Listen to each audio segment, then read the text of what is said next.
Hello दोस्तों, स्वागत है आप लोगों का फिर से मेरा डेली 30 MCQ जो कि हम सीटेट के लिए तैयारी कर रहे हैं CDP से, चाइल्ड डेवलपमेंट और पेडागोजी से रिलेटेड।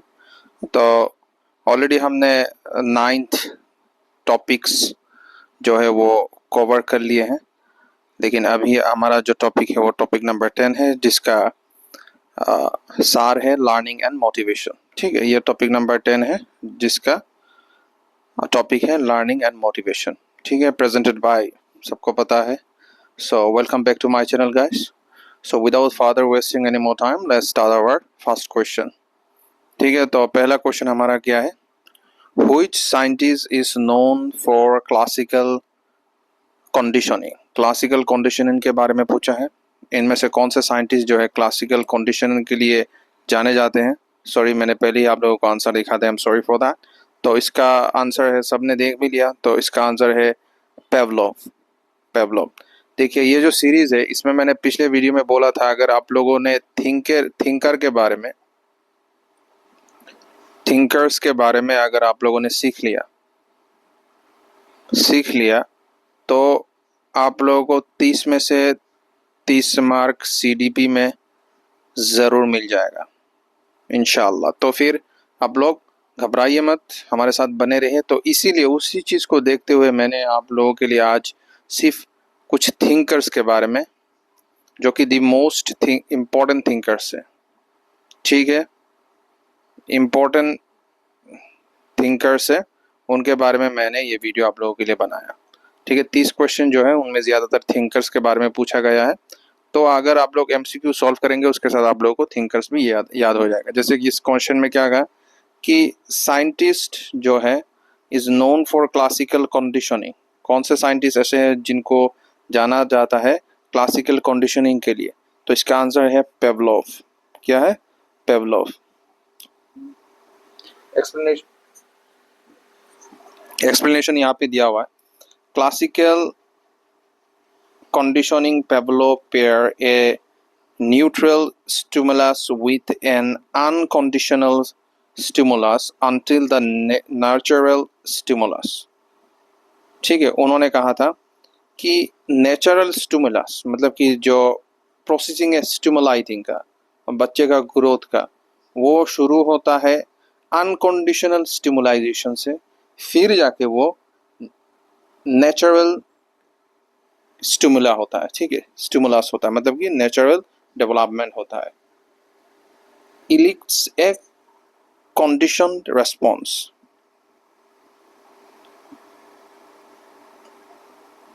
ठीक है दोस्तों, let's move on to question number 2। तो क्वेश्चन नंबर 2 में कहा है operant conditioning. Operant conditioning primarily focused on which process. ठीक है, operant conditioning primarily focused on which process.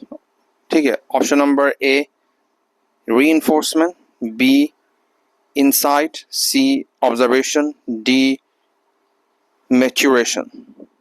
ठीक है, maturation। तो क्या होगा इसका आंसर? सबसे पहला क्या है कि कहा है कि operand conditioning primarily focused on which process. कौन से प्रोसेस से जो प्राइमरीली फोकस करता है किसमें? ऑपरेंट में। ठीक है, कौन सा प्रोसेस है? तो आंसर होगा ऑब्वियसली रीइंफोर्समेंट। रीइंफोर्समेंट क्या है? एक्सप्लेनेशन क्या है? ऑपरेंट कंडीशनिंग क्या कहा? Operant conditioning Skinner studies how consequences, ठीक है, रीइंफोर्समेंट और punishments influence the probability of behavior recurring। ठीक है, तो ऑपरेंट कंडीशनिंग क्या होता है कि स्किनर ने कहा था, रिमेंबर थिंग, ये किसने कहा था? स्किनर ने, SKINNER, स्किनर साहब ने कहा था कि कॉन्सिक्वेंस क्या होता है कि रीइंफोर्समेंट और पनिशमेंट डिपेंड करता है कि जैसा बच्चा एक्ट करेगा उसी के ऊपर उसको पुरस्कार मिलेगा। ठीक है, प्राइज मिलेगा। तो प्राइज में बी इन नेगेटिव और में बी इन पॉजिटिव, लेकिन कोई भी थिंकर जो नेगेटिव प्राइज को सपोर्ट नहीं करता। पनिशमेंट एक ऐसा चीज है जो बच्चों को हैरासिंग करता है, उसको डीमोटिवेट करता है, ठीक है, डीमोटिवेट करता है, तो ये निगेटिव वर्ब है। लेकिन रीइंफोर्समेंट और पनिशमेंट होता है, ठीक है, जो जैसा करेगा उसको वैसा मिलेगा। तो reinforcement is the correct answer. Remember, Skinner किसने कहा था? स्किनर ने कहा था, ठीक है, तो वो एक थियोरिस्ट है। Alright guys, let's move on to question number 3 I think. या तो हु प्रपोज द लॉ, किन्होंने प्रपोज किया था law of effect, behaviour followed by satisfying consequences are likely to reoccur, ठीक है, किन्होंने ये दिया था? Who propose the law of effect, ठीक है, लॉ ऑफ इफेक्ट को किसने प्रपोज किया था? ट्रॉन्डाइक सॉरी, पेवलोव, या फिर बंडूरा, या फिर पियागेट। मैं आप लोगों को बार बार, अभी के लिए तो ये नए हैं, लेकिन जो थियोरिस्ट है इनको अगर आप मेरे इस एमसीक्यू, डेली एमसीक्यू के साथ जुड़े रहेंगे तो आप लोगों को पूरी तरह से याद हो जाएगा। रिपीट कीजिएगा तो आपको याद हो जाएगा और एग्जाम में आपको इजी हो जाएगा, ठीक है, आप लोगों के लिए। तो टॉन्डाइक या फिर पेवलोव या फिर बंडूरा या फिर पियागेट, किसने कहा था? ऑब्वियसली इस टॉन्डाइक साहब ने कहा था। रिमेंबर, याद रखिए, आप कोई निमोनिक बना लीजिए कि टॉन्डाइक जो है उन्होंने किस चीज का लॉ दिया था? लॉ ऑफ इफेक्ट का उन्होंने दिया था। क्या दिया था? लॉ ऑफ इफेक्ट का थ्योरी उन्होंने दिया था, ठीक है। Thorndike's law of effect state that action followed by the pleasant outcomes are strengthened while those followed by unpleasant outcomes and weakened, ठीक है, weakened मतलब weakness, ठीक है दोस्तों। let's move on to next question. Which psychologist is most associated with the operant chamber Skinner box? ठीक है, देखिए Skinner box, यही क्वेश्चन में ही आंसर दे दिया आई थिंक ऑब्वियसली, तो यहाँ पे ऑप्शन नंबर 1 ऑटोमेटिकली हो जाएगा। स्किनर साहब ने क्या कहा था? Which most with the operant chamber के बारे में किसने कहा था? रिमेंबर कीजिए, ऑपरेंट चैम्बर किसने कहा था? स्किनर साहब ने कहा था। तो I think is the answer is Skinner, question में ही आंसर था, ठीक है। Let's move on to next question. Which reinforcement schedule typically produce the highest steady rate of responding? इनमें से कौन सा reinforcement schedule है जो प्रोड्यूस करता है हाईएस्ट स्टेडी रेट ऑफ, ठीक है, steady rate of responding, steady rate of responding का सबसे ज्यादा हाईएस्ट, ठीक है, reinforcement कौन प्रोड्यूस करता है? According to whom? Number 1 option fixed interval, variable ratio, fixed ratio, variable interval. क्या होगा answer?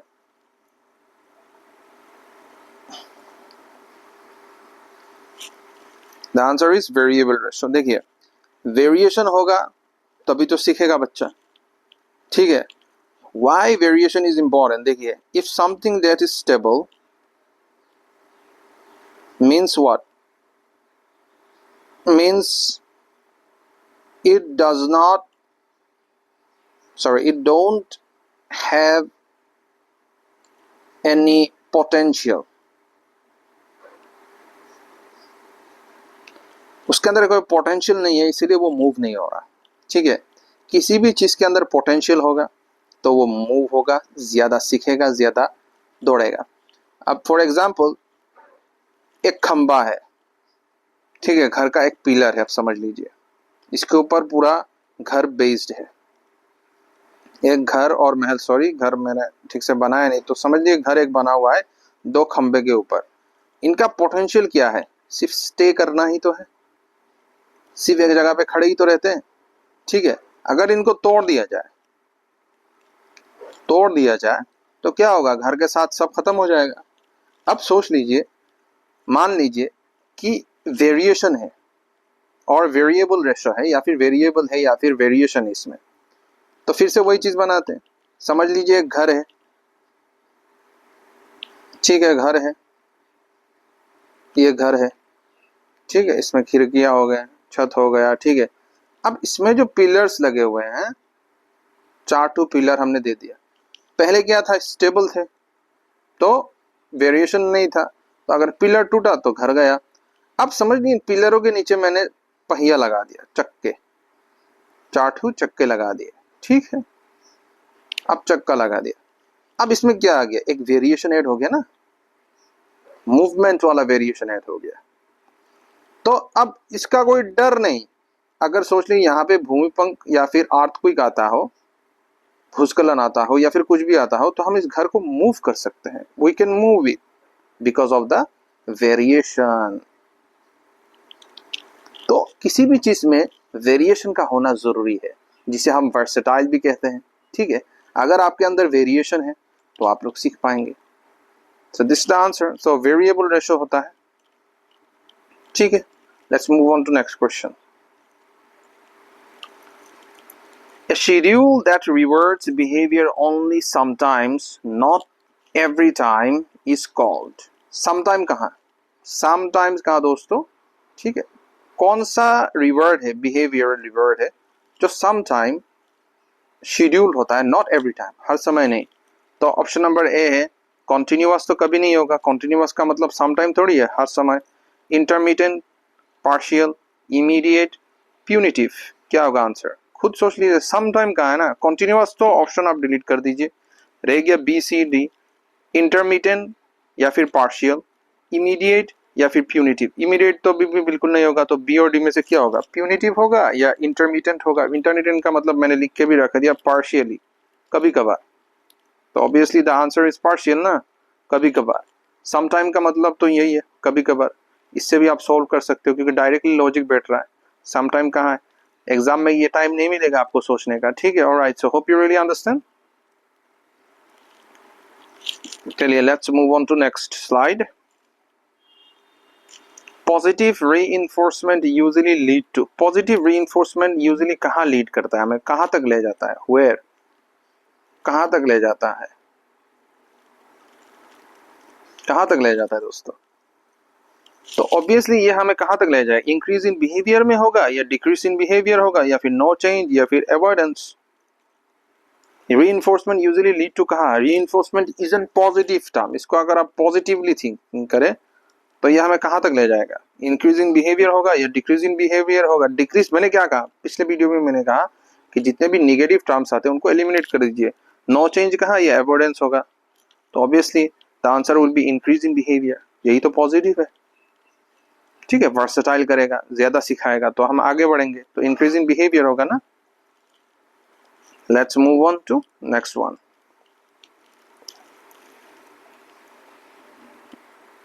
What is common downside of punishment in classroom sitting? Downside क्या है पनिशमेंट का क्लासरूम में, बस यही पूछा है।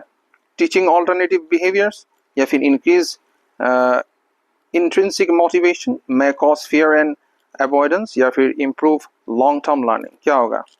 पनिशमेंट से क्लासरूम में डाउनसाइड पूछा है, याद रखना, क्वेश्चन को हमेशा एनालाइज कीजिएगा कि क्या कहा है, डाउनसाइड कहाँ है। ऑलराइट, सो डाउनसाइड का मतलब निगेटिव पूछा है, तो टीचर्स का ऑल्टरनेटिव बिहेवियर होगा, टीचर्स ऑल्टरनेटिव बिहेवियर या फिर इंक्रीज इंट्रिंसिक मोटिवेशन या फिर may cause fear and avoidance, improve long term learning, क्या होगा।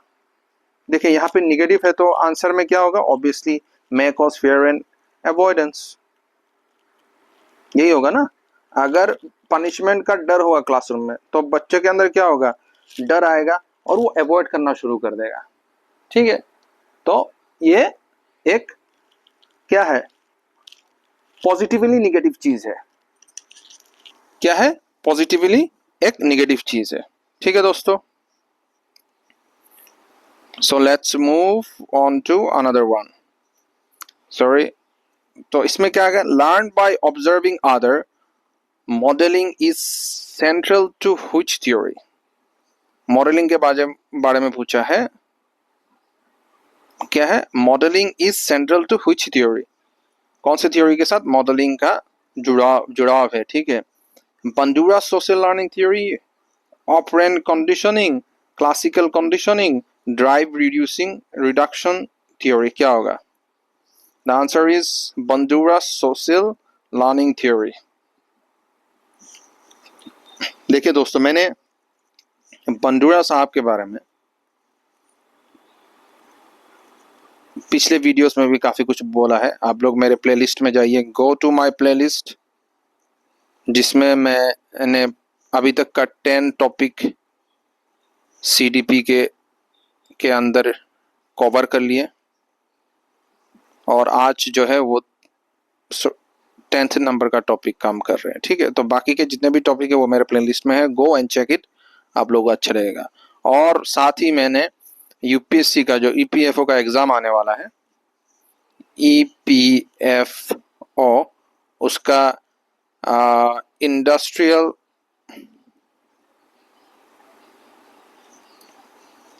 And labour laws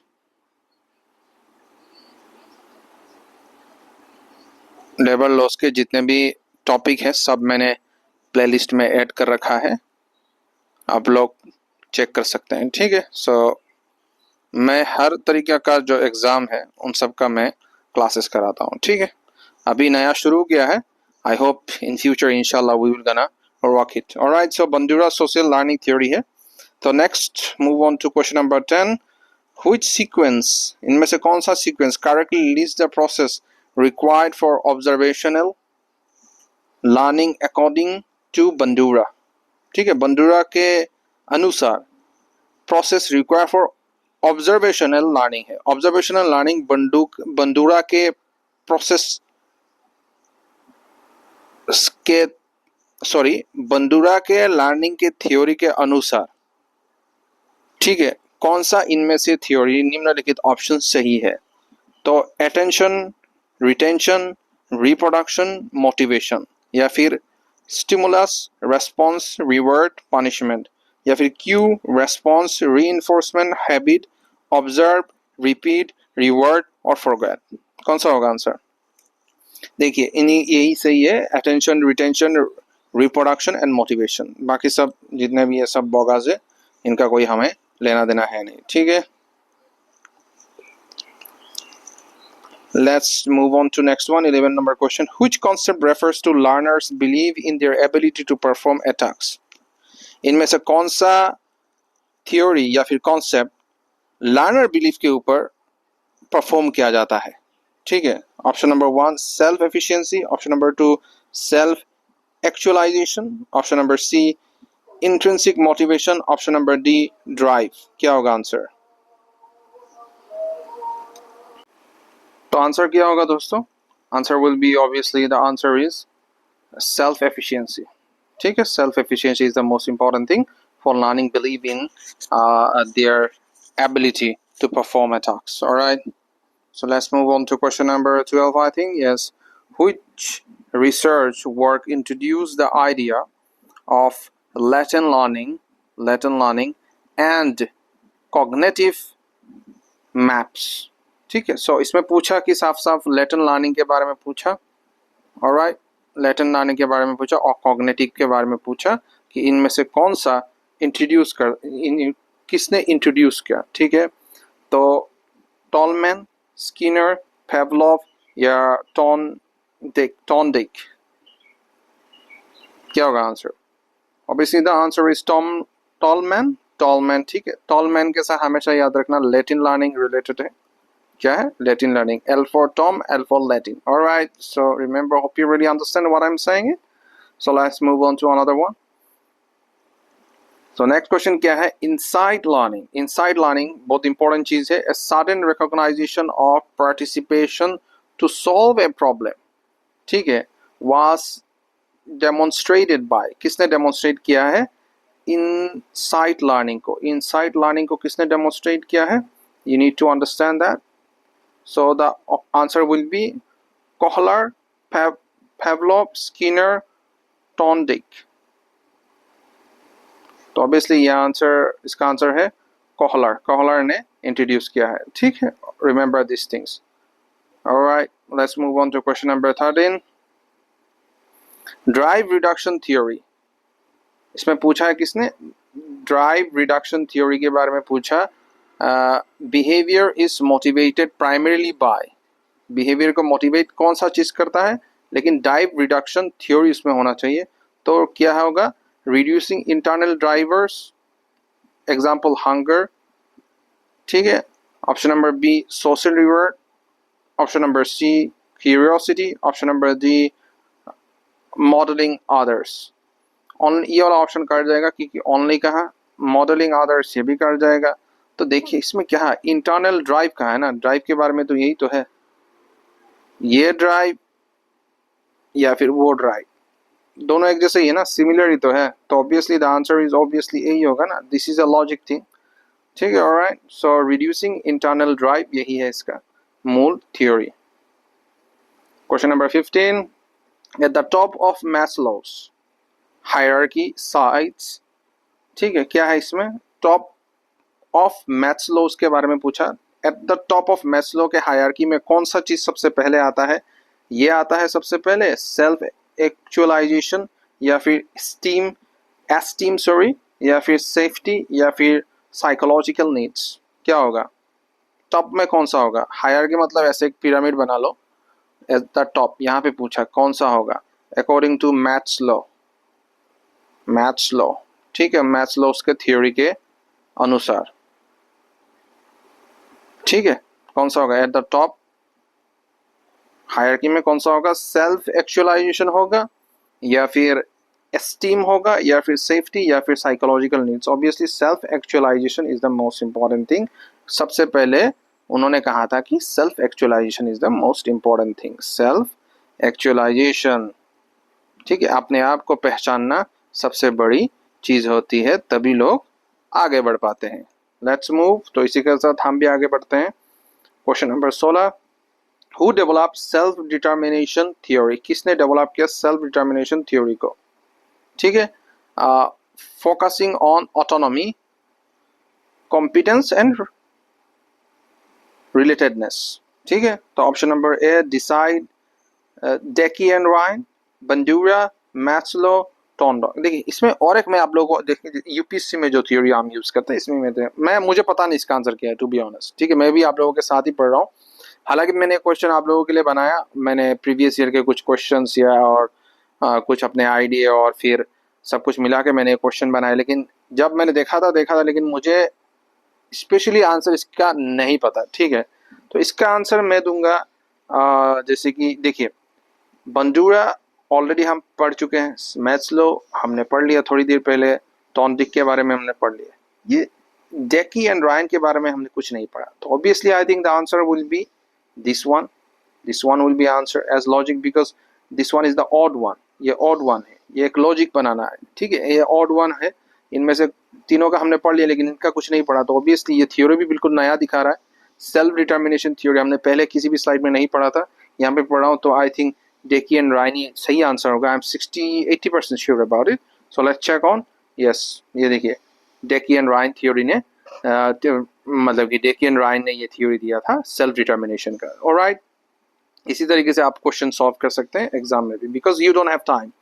which of the following is not a, not कहाँ है पहले आप रिमेंबर कर दीजिए, क्या कहा है, नॉट कहाँ है, is not a basic need in self determination, कौन सा नहीं है बेसिक नीड सेल्फ डिटर्मिनेशन को रिलेटेड, ठीक है। तो पनिशमेंट, ऑटोनॉमी, कॉम्पिटेंस, रिलेटेडनेस। देखिए ऑब्वियसली पनिशमेंट ही होगा ना, निगेटिव है, तो आंसर इज दिस वन, नहीं होगा। देखिए पनिशमेंट नेगेटिव है, नहीं होगा। Let's move on to question number 18. Studying primarily to get good grades in an example of, good grade का example इनमें से कौन सा है, ठीक है। अगर आपको good grade चाहिए तो इसका example क्या है, best example, extrinsic motivation, intrinsic motivation। extrinsic मतलब कि बाहर का, ठीक है, बाहर का मतलब कि शरीर के बाहर का जो मोटिवेशन है उसे कहते हैं एक्सट्रिंसिक, ठीक है। इंट्रिंसिक जो इंटरनल है, ठीक है, अंदर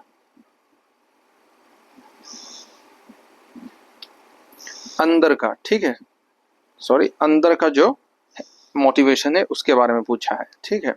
तो इसका आंसर क्या होगा, या फिर सेल्फ एफिशिएंसी, अपने आप से ही इनफ है, या फिर ड्राइव।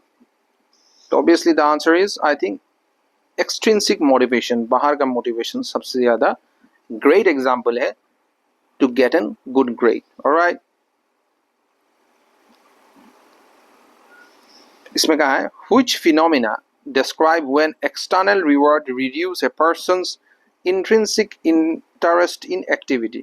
ठीक है, फिनोमिना एक्सटर्नल रिवॉर्ड के बारे में पूछा है, डिस्क्राइब करता है पर्सन का intrinsic interest in an activity, अंदर का जो परिचालना होता है उसके बारे में पूछ रहा है. ठीक है, तो ऑप्शन नंबर 1 है observe justification effect, social facilitation, latent learning और vicarious reinforcement. Vicarious reinforcement. Answer क्या होगा? Over justification effect. Alright, let's move on to question number 20. A classroom token economy typically uses which type of reinforce? classroom token कौन सा type का reinforcement typically use करता है?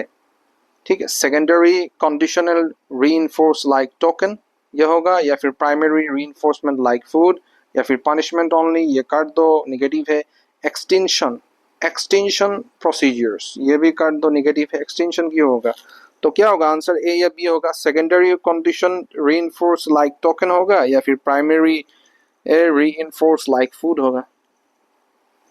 तो obviously the answer is secondary conditioned reinforce like token. Alright guys, देखिए इसमें क्या है, token or points are secondary reinforcement because they gain value through association with primary reward or privilege. ठीक है, token, अरे भाई token का मतलब है gifts, sorry, gifts. ठीक है, कोई बच्चा काम करेगा अगर उसको आप टोकन दोगे क्लासरूम में, मतलब कि गिफ्ट्स दोगे, he will be very happy, तो उसको प्रोत्साहित होगा वो और ज्यादा काम करने के लिए. ठीक है, पढ़ने के लिए, काम करने के लिए थोड़ी.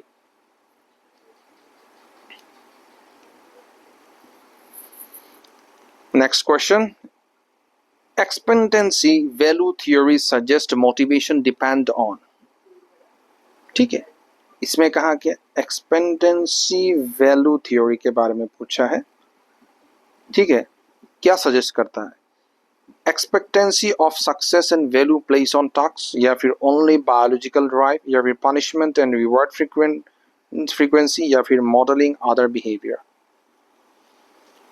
देखिए इसका आंसर क्वेश्चन में, इसका आंसर है एक्सपेक्टेंसी का है ना, तो expectancy of success and the value placed on task यही होगा ना. Biological drive unnecessary thing, punishment क्यों होगा? नेगेटिव है. मॉडलिंग अदर बिहेवियर, क्यों मॉडल करेगा भाई? दूसरों का क्यों मॉडल करेगा? उसका बिहेवियर क्यों, दूसरों का बिहेवियर वो चेंज करने वाला होता कौन है? देखिए इसमें कहा, मैंने जो कहा था, expectancy of success and the value placed on task. Alright, next question, according to the goal setting theory, क्या कहा? Goal setting theory, which kind of goal best increase motivation and performance?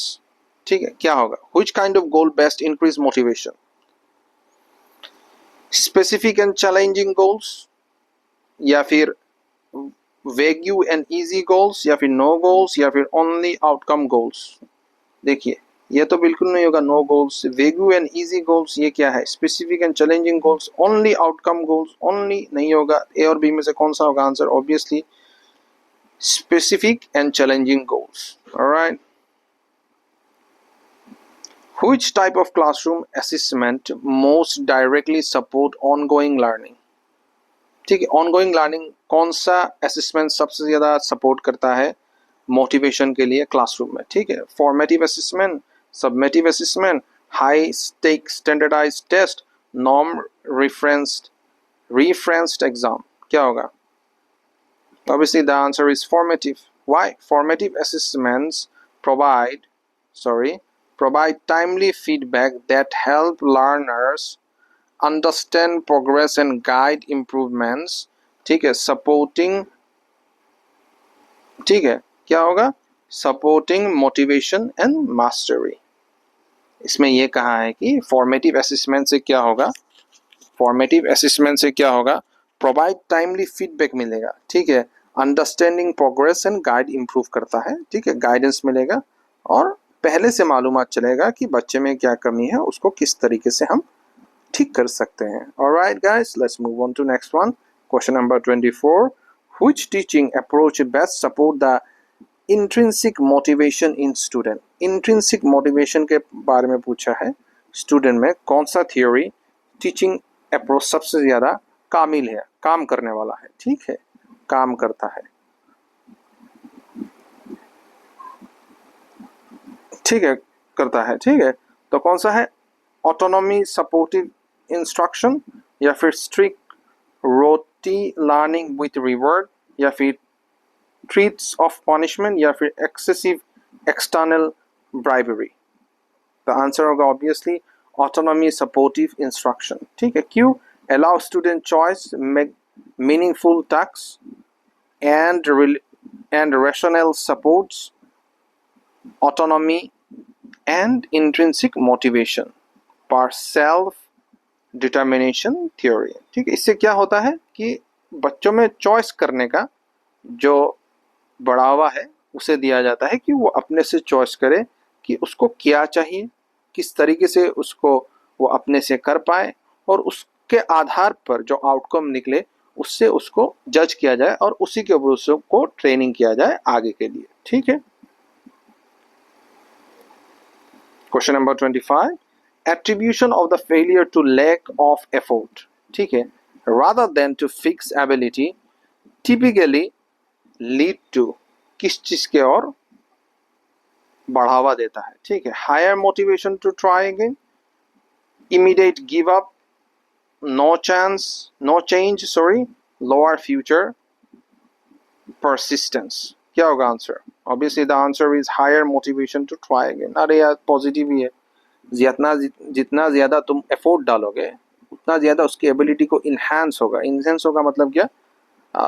उसको बढ़ावा मिलेगा, उस चीज को लेके वो आगे बढ़ेगा, तो क्या होगा? मोटिवेटेड होगा और ज्यादा कोशिश करेगा कि किस तरीके से वो और आगे बढ़े। Alright, let's move on to next question. Not कहा है पहले, which is not typically consider a component of self-regulated learning, not a component of self-regulated learning के बारे में पूछा है। Alright guys,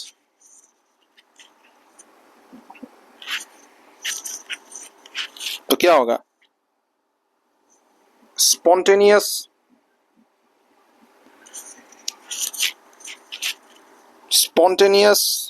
guessing, planning, monitoring, evaluating, क्या होगा? तो इसका आंसर होगा spontaneous guessing, ठीक है। So let's move on to next question. What form of feedback most effectively supports student motivation? किस तरीके का फीडबैक बच्चों को सबसे ज्यादा मोटिवेट करता है? Specific actionable feedback focused on process, या फिर various praise like good job, ठीक है, या फिर ओनली ए फाइनल ग्रेड, ठीक है, या फिर हर्श क्रिटिसिज्म। देखिए निगेटिव आ गया, कैंसिल कर दो। B only a final grade ऐसा कुछ होता है, ये भी काट दो। Vague praise like good job, ये भी काट दो। वोगस क्यों होगा भाई? ये होगा option number A, specific actionable feedback focused on progress. Alright guys,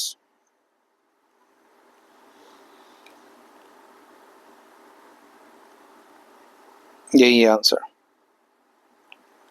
28 question number, which is an example of intrinsic motivation in classroom? Intrinsic motivation in classroom का सबसे बेहतरीन एग्जाम्पल कौन सा है? Reading a book out of curiosity, या फिर studying only a prize, गलत है। Doing homework to avoid punishment, ये भी गलत होगा। कॉम्पिटिंग सोलोली फॉर रिवॉर्ड, ये भी गलत होगा। तो आंसर क्या होगा? Reading a book of curiosity is the answer, because all the other options are negative.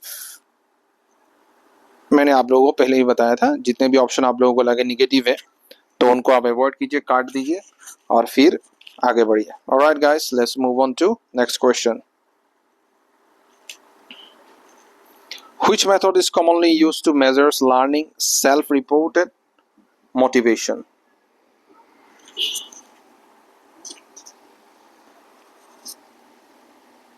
कौन सा होगा, जल्दी से बताइए दोस्तों।